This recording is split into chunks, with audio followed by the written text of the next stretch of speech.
नमः। श्रीमद्भगवद्गीता अथ ध्यानम्।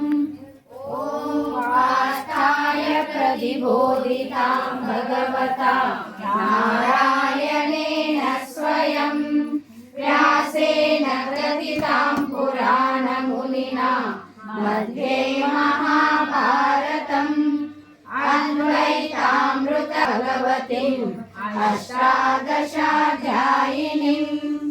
अम्ब त्वामनुसन्दधामि भगवद्गीते भवद्वेषिणीम्।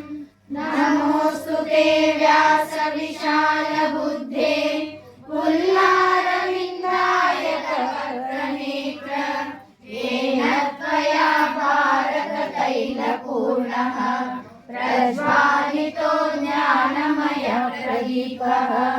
प्रपन्नपारिजाताय स्तोत्रवेत्रैकपाणये ज्ञानमुद्राय कृष्णाय गीतामृतदुहे नमः। सर्वोपनिषदो गावः दोग्धा गोपालनन्दनः पार्थो वत्स सुधीर्भोक्ता दुग्धं गीतामृतं महः। वसुदेवं कंसचाणूरमर्दनं देवकी परमानन्दं कृष्णं वन्दे जगद्गुरुं। भीष्मद्रोणतटा जयद्रथजला गान्धारनीलोपला शल्यग्राहवती कृपेण वहनी कर्णेन वेलाकुला अश्वत्थामविकर्णघोरमकरा दुर्योधनावर्तिनी सोत्तीर्णा खलु पाण्डवैरननदी कैवर्तककेशवः।